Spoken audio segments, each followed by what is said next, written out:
Hi everyone, my name is Mahi and welcome back to Close Encounters, the podcast. Hi everyone, it's Mahi and welcome back to a new episode of Close Encounters, the podcast where we talk about anything and everything, but you already know that because you've been here for so long. Before we get started, a little exciting news. 2 days ago, August 6th, marked 1 year of our podcast. So exciting. Yes. And thank you for sticking around. You know, if you've stuck around for a year, amazing, good for you. If you haven't, well, you don't get anything. Anyways, so mental health has been quite a prevalent topic in almost all our episodes, and it's not going to be anything different this time. So, anyways, to talk about mental health and every other exciting thing about teenage life, let's welcome Karissa to our show. Hi. How are you? Good. Yeah? Yeah. Nervous? Fit. It's mixed. So, what are you expecting out of this conversation? Something fruitful, something personal. Yes. Like, we like getting personal here, very up close and personal. We like to get here. So, how has been your summer break? How goes the break? It's good. I mean, in the first month, everything is started with board exams because next year we have a board exams. So, and then I spend time with self, family. Do you have any friends. siblings? I don't. Ah. So it'll just be at home. Oh. So, what have you been doing over this last like 2 months break to kind of keep yourself occupied? So the first month, I just sat around, did things, and then I got to studies. Because, My Do you like what you're studying? Is it kind of difficult to Uh, just yeah, because get I've back taken, to it? taken commerce with psychology, so something that I like. Nice. Both same. When Yeah. you did psychology? Yeah, commerce and psychology too. Nice. So, any interesting case studies or psychologists or experiments you've learned about? I like the theme which speaks about OCD Okay. because that's what people have nowadays, but they do not know they have that. And then when they find out, they're like, "Oh, I have this," and then they practice it. I don't want this. You know what I've seen is that are you much of like a social media user? Yeah, I do. Yeah. So what I noticed is on things like TikTok these days, everyone becomes a psychologist without the credentials. So basically, Yeah. they'll start diagnosing you, and they'll start using words like Yeah. limerence and ADHD, and every other person basically has Yeah. ADHD. And some kind of trauma response, and every single thing they want to label. Yeah, it's kind of trend. Yeah, it's annoying. I feel like if you're daydreaming, do you daydream? Sometimes. Yeah, sometimes you don't want people to tell you that it's like a trauma response or something, even though you're fine. It's kind of annoying. Yeah. So, what do you like about psychology? Like, what made you like go towards it? I like the fact that psychology speaks about something you as a person Mm. because it's about you and the other person, Mhm. and it's how it talks about everyone as a person, not something like so subjective. It's like something objective. Yes. Yeah. There's a lot of ethical dilemmas as well. Yeah. Sometimes you're presented with. Do you think that kind of tests your moral high ground at times? Like, you're like, Yeah, at times, because there are some people who don't like the fact that people call them you have OCD, you're autistic, because it becomes a trend. Like say, oh, you're autistic, or you have this OCD, or you have some GAD, generalized anxiety disorders. Yeah. So that's not. Yeah. It's okay. So let me ask you this. What is, now you have a lot of time in your hands. Obviously, you're studying a bit. Again, you have to kind of like.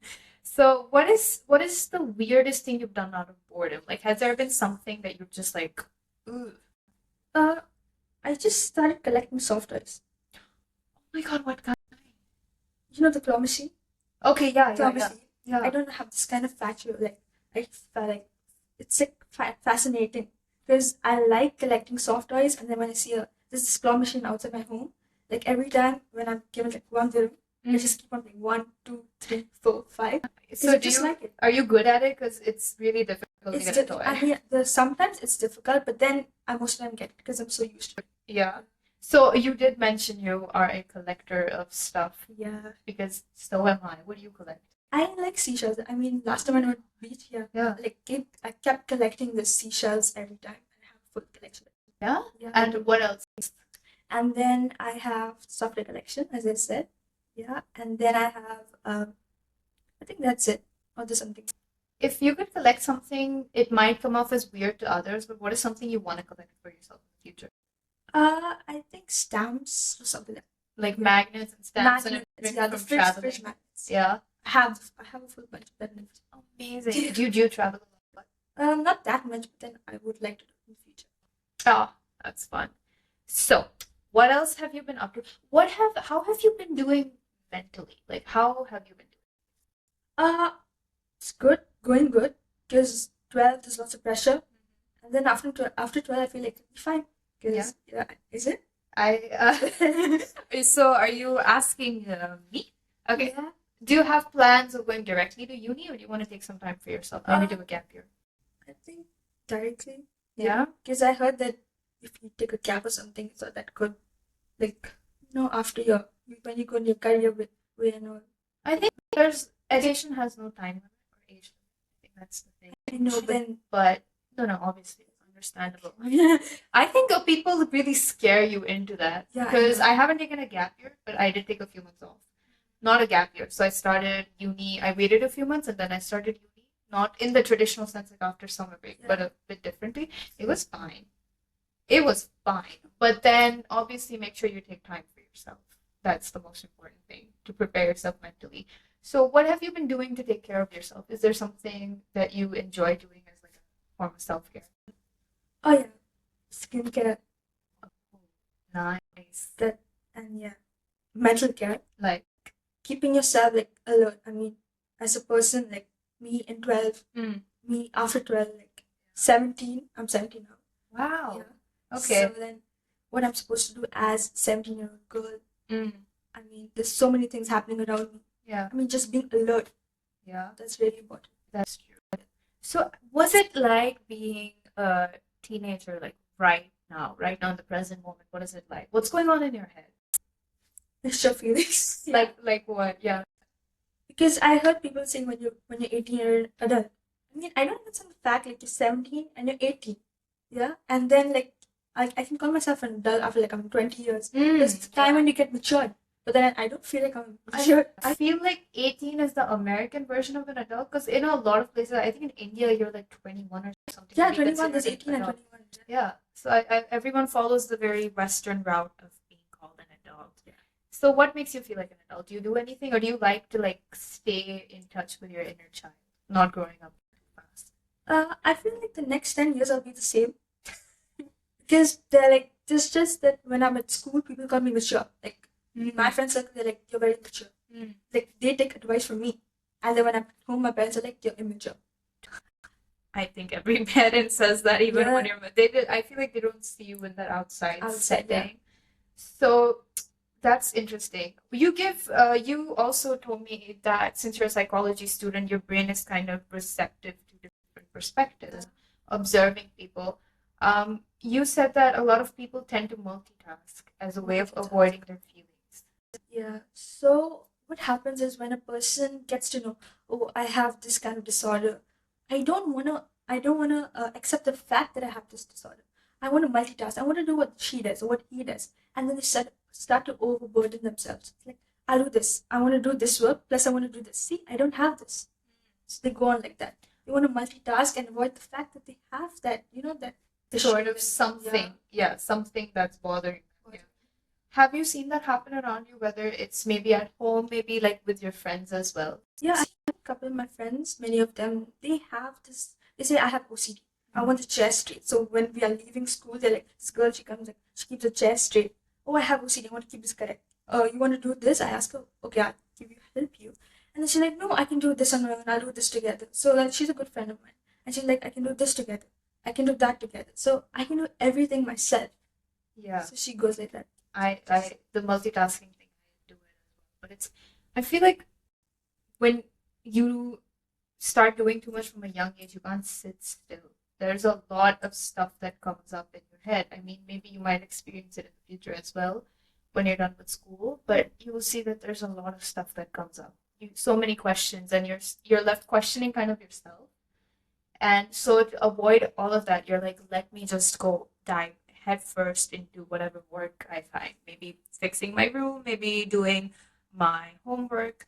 Do you sort of go through moments where you are aware of your feelings, but you start multitasking, kind of tune it out. You're like, no, I can't hold back right now. Uh, yeah, there are times when I just start doing things and then I want to multitask. Because see, people who have such issues at times, they know that they have this kind of mental health issue, Yeah. but then they want to avoid that. They don't want to seek that help. But then me as a person, I know that okay, I don't have that issue, but then I want to multitask. That's different from a person who knows that they're suffering from something, from a person who knows that they're just that like they know that they don't have that issue, Yeah. and then they're different. I mean, they know that they're not suffering from something, and then they just want to, they want to keep everything straight. Yeah. Okay, so we'll circle back to this topic in a bit, but let me ask you one of my favorite things I ask almost all my guests. Do you have any favorite shows or movies that you enjoy binge watching? Uh, there was a movie, I think, I watched the second time. Which one? If, Oh, if is it that John Krasinski? yeah, Oh my God, I haven't watched it. I mean, I like the setting, how it is actually. With the imaginary child. Yeah, Child, no, wait, the imaginary friend. friend. I I don't know. I sense imaginary, I sense friend. Oh, smart. I haven't watched it. Isn't it like a purple It's- big giant? It's not about the giants, what a girl. Oh, The girl, yeah, who has an imaginary. who has an imaginary. Yeah. Does he like die or something? Nothing happens like that. Do you want me to tell you? Yeah, I'm not gonna watch it. So it's fine. So it's about this girl who loses her mother when she's quite young, and then she develops this imaginary friend, and then she has him when she was young, but then after some time she grows up and says, "I'm 12, I'm big, I don't need my father's help or something," and then her father develops some kind of condition, heart condition. So then he's admitted to this, and then hospital, same hospital where her mother died. Oh. And that's really sad. And then she gets sad and all, and then she goes up, like she lives in her grandmother's house now. Then there's another room on top. So then she goes to that room and she says she just sits there, and then she looks around, and then suddenly she can see someone walking, and then That's she your imaginary friend. and it's just not about that purple color mouse or something. It's about this man, Ray Reynolds. He's acting, Yeah. he's acting as her imaginary friend. Yeah. Wow. I to this day I didn't know what his part in the movie was. He's one of my favorites, but I don't know what he was doing in the movie. So aside from that, do you have any other favorites that you like? What are you a very like casual, like you don't really you're not into like binge watch? It's like just like if I see something I like, I just keep watching it. If not, I just leave Yeah? it. Yeah, Okay. it's only what I like. What do you like? What genres do you like? I like fiction, reading fiction. I'm gonna guess. Your first book was either Harry Potter or Percy Jackson. So they like that. Something like that. Everyone starts off from there. What's a hot take that you have? Like, tell me like a very hot take that you have that like everyone might not agree with, but something that you believe in strongly. As in reading. It could be about anything. Any hot takes that Something childish or something. anything. I don't care if you give me like 10, anything. Okay. There was this time when my friend and me were discussing something, and then she's like, once you're 18, and then once you're 18, you can watch whatever you want, you can eat whatever you want, and then she says that inner child from me goes away. But then I don't know, it's not like that. I mean, once you're 18, once you're 20, it's just the time when you start getting mature. You know what to read, what to see, and then I'm like, you can just be a child still. Because I mean, they keep stressing and saying, "No, I have this responsibility. I have to go here." It's like, cool down, calm down. I mean, you just take it lightly. Because they get too Attached to being an attached. adult. Yeah, and they forget that like having fun. Just forget it. Do you know that there's been a thing going on where people miss nostalgia so much when they were younger Yeah. and they were like, I want to be an adult, but then now, you're like When they're an adult, they want to be a child. Exactly. So I think you have to find middle ground. Don't grow up too fast. That's the moral of the story. But do you think you have any sort of people around you who kind of enforce that? Maybe in school, perhaps, that kind of subconsciously forces them to go like, no, we need to grow up and not be a child Yeah. for the rest of our lives. Yeah. Yeah, share. Tell me a story. Yeah, I mean, there was this girl in my class, and then she's like, she just speaking, she's like, oh, we're gonna become adults. We're gonna turn 18 and 20, 21, and then, yeah, we're gonna become adults, and then she's just so happy. And there's another group of people there, like, they're discussing, they're saying, no, I mean, we want to be a child. I mean, we just want to stay a kid. Because when you're a kid, you can do whatever you want, but then when you grow up, you have so much responsibilities. Yeah. And then they start debating. And then I'm in the middle. And my friends and me are looking at it. Are you like the mediator? Something like that. I was that. Yeah. How did you? What was your verdict? So what I said was just be what you want. Be who you are.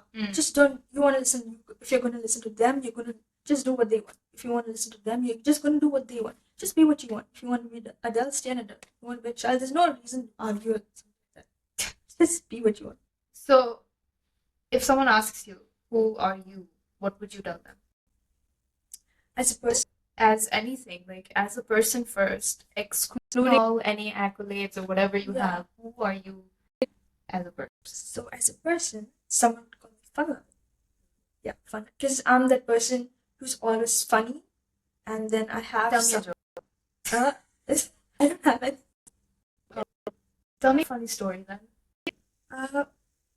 Okay. I think. I'm kidding. Continue, it's okay. Okay. So there was this time, someone asked me, like, what are you as a person? Then I said I was fun. I'm fun loving. I mean, I can make you laugh when you're sad. Advise you at Mhm. times.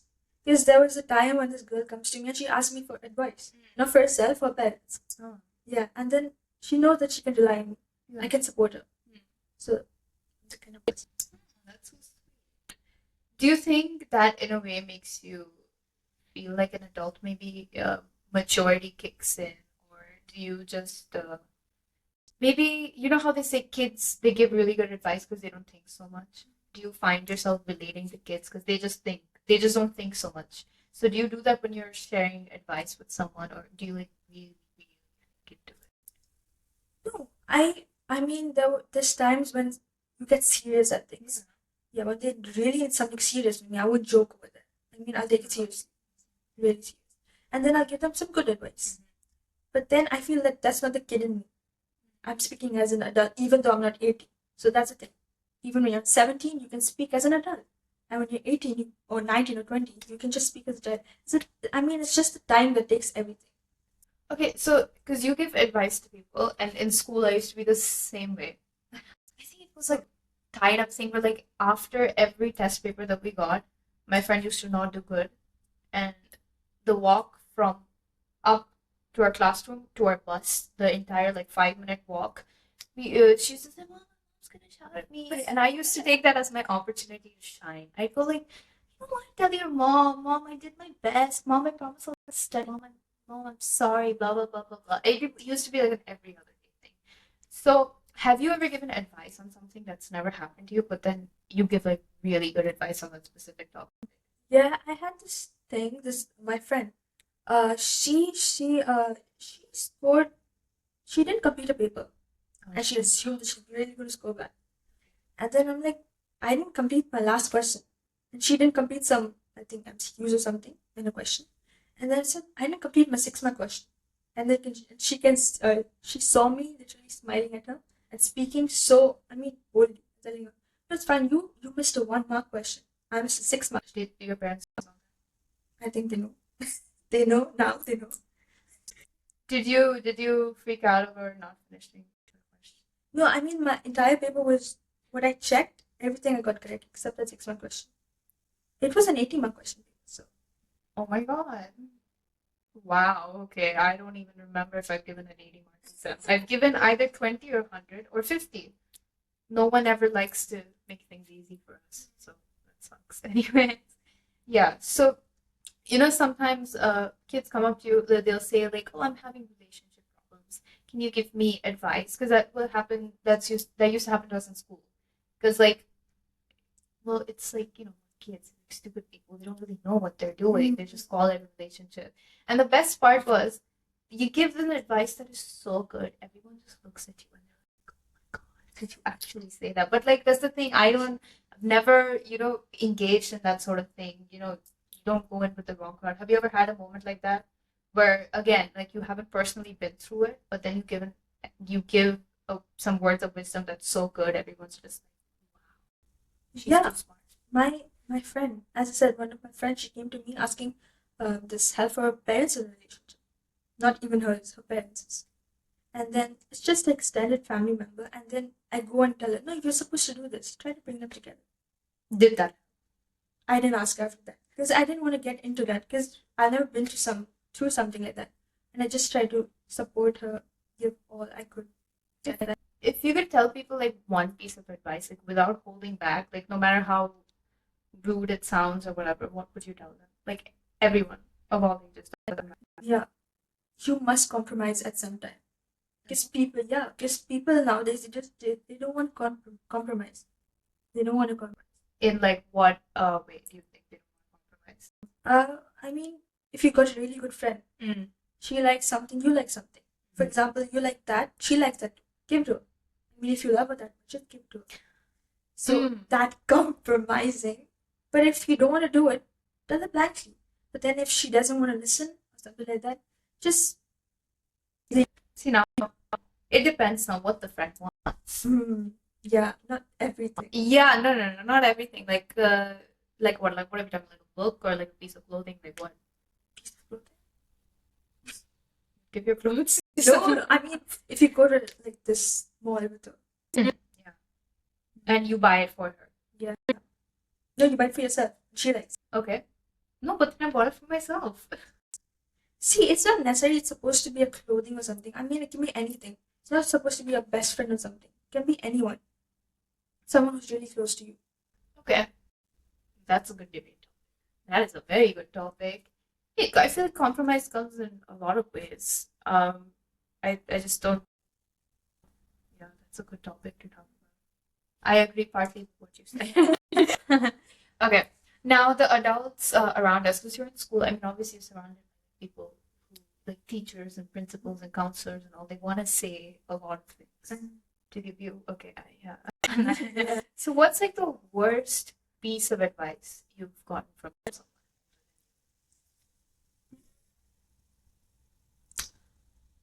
Worst piece would be there's this thing. Okay, I won't say it's a teacher or principal. Okay, It's fine. Don't say who it is. yeah. Okay, so my friend she told me there was someone who wanted good ratings for some reason. Ratings. Okay. And then that person advises a grown-up person, and then he or she goes and advises her and says, uh, not her, everyone, as a class or something like that, rate this thing well. You understand? Rate this thing well. Give us likes. We want likes for this thing, and we want our organization to grow. You get what I mean? Yeah. Yeah. Go ahead. Good comments about this organization. We wanted to go up, rank high. And they were asking a bunch of like 15, 16-year-olds to do that. Yeah. No, I mean, it was 10 they were 10 years old, 11 years, 16, 17. Okay. So They're that's basically indirectly telling their parents basically to. Okay. So that's And they were forced in. That's what she said. in school.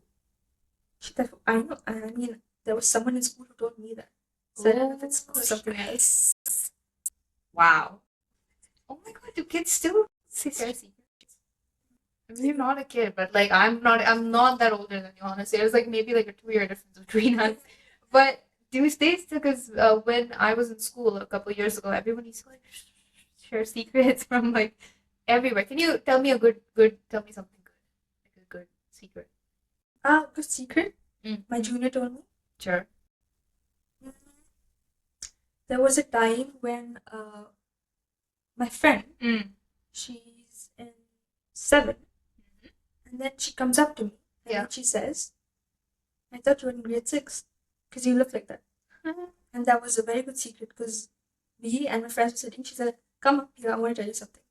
Then she comes to my ears and I thought you were in grade 6 because you look like that. And you were in grade 7. No, I was in 11. Oh my god. Like, what did she say? That's not okay. So Very bad. I feel like did you feel No, did you laugh or did I you I mean, I laughed. Yeah, I said, "Why?" She said, "Because you look so young." Yeah, I mean, that's what I thought too, but I thought not that low. It's No, like no, like, sixth I grade. understand. Yeah, but then good on you, I guess. Because then when you're in your 20s, people will think you're like 18. yeah, it's good. No, that's definitely good. So, let me ask you this. What is the most recent like wake up call you've had? Has there been any sort of situations or scenarios where you really were like, okay, fine, I learned something from this, and this is what I need to do, so on and so forth. Like a wake up call, like we all have at so many points in our life.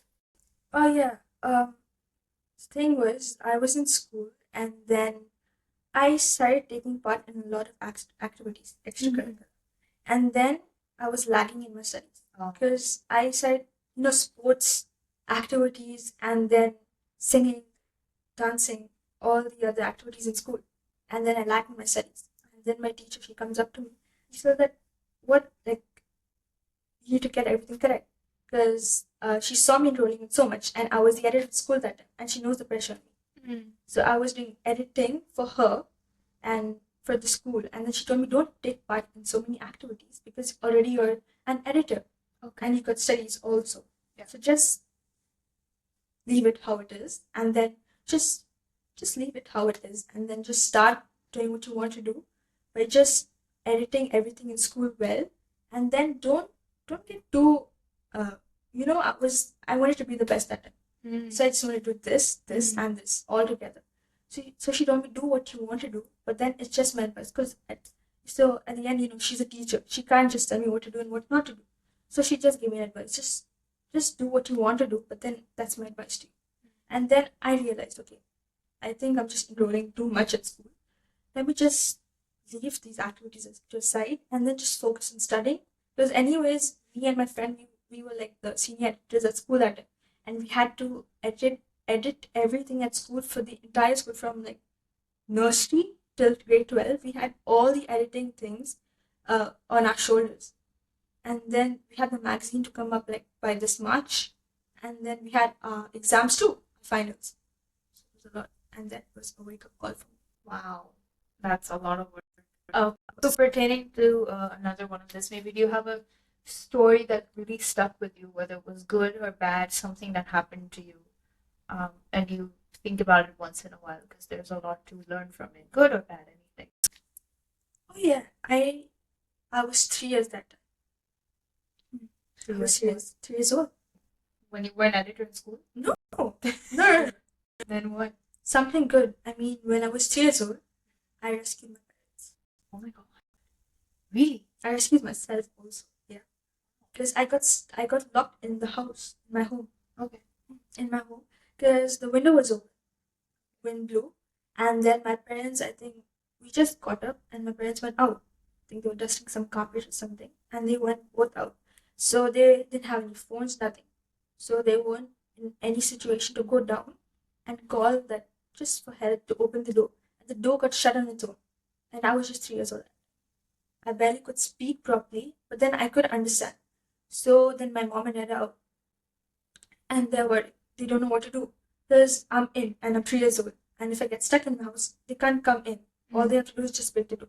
So my dad directed. He told me, go and bring one chair, and then the keys was kept near the door. We had something over there where we used to have the keys, and then he told me, stand on that chair. So he was directing, stand on the chair, stand up, take the keys up from there, and then give me. So we had this we had a gapping down below our door. So those just slide it down and give it to me. And then I didn't understand. I stood on that chair. I brought a chair to the door, stood on it, and gave it took that key, gave it to them from that space down. They opened the door, and I helped them. I rescued them because it would have been a big thing because they weren't any situation to go down because they were in their home clothes. Yeah, they can't go down and get help. Wow. And then I was just used to it. Wow. Yeah. That's amazing. So you maybe what did that story teach you? I mean, I was just 3 years old that time, and when I heard it like years back, like when I was like 10 or something. I was a kid then, but then I did something that wasn't. I mean, I don't know people. I mean, kids have done that or not, but then I felt proud. Yeah? Yeah, What something yeah. different. So what continues to give you confidence throughout your life? Because I know the story can be a huge confidence Yeah. booster. It's just first of all amazing. Because at 3 years old, you're basically like baby Hulk. You can do anything. So what other things makes you feel confident enough to like soldier through your life, or the moments where you're feeling down, or maybe you're not feeling good, because sometimes it's just what Uh, in regards, there are people in your life always to help you to sail through, help you sail through life. Yeah. There are some people who are in your boat or they're sailing in another boat. So then I have friends like that, family like that. So then when the times when I feel low, they come to me. They just give the same advice that I give them, and then like you remember you told me this. Now I tell that same thing back to you, and then I'm like, yeah. Oh my god, yeah, it's like don't give me my own Yeah, your own advice or something of that sort. Okay, and I have one last question for you. I think this is something very interesting that you shared with me. Is that you think that there's a clear distinction between occupation and someone's dreams, like what they yeah. do with life and what they dream about doing in life. Yeah. So when I was, I think years back, when I was a kid, I had this phase when I wanted to become a singer, and then I wrote many songs. Wow. Like, yeah, I mean, I used to write songs, poems, stories, and all. But then I was fascinated because I used to love listening to songs, and then I was like, I want to become a singer.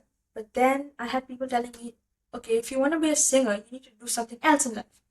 So then I'm like, they're trying to mix up things with me because I want to be a singer. I want to do something else in my life. I want to become a psychologist. I want to work in an office. But then why can't I become a singer and work in an office? I felt that, and then some people come to me and say that no, you have to choose one thing. Either you do this or this. And they're like, no, nowadays you should work in some kind of good office or something like that. Then when I grew up, I thought, why can't we just do both? I mean, what if you can work in an office or teach in a school or just work as a something like that, something good, be a psychologist or an accountant or something like that, and then pursue your dream still. Yeah. So why can't you just do both? And then there should be a clear distinction between. So you felt the pull in different directions Yeah, as a child. yeah. So you're very creative as well. I remember you said you dance, you write songs, you do a lot of different artistic things. I think you play the piano as well. Piano as well. It's amazing. You still have the dream of being a singer. I do. Because especially like when you've written songs, I mean, it must be something. It's you could have like 20 years, 10 years down the line, you don't want to go like, oh, what if? What could if? have Yeah. been? So do you maybe carry a fear within you that what if it doesn't work out? What if I don't do anything?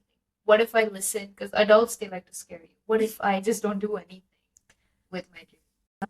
So what I thought was, what if I could just do both? I mean, there are like options. You can do this and this. Yeah, people have done it. Yeah. And then I can do both. I mean, so there's no such thing that, okay, I want to become a psychologist, so I won't be a singer. I want to do this, so I won't be a dancer, something like that. So it's just that you can do both. You can be anything. Unique. You don't have to follow the hood.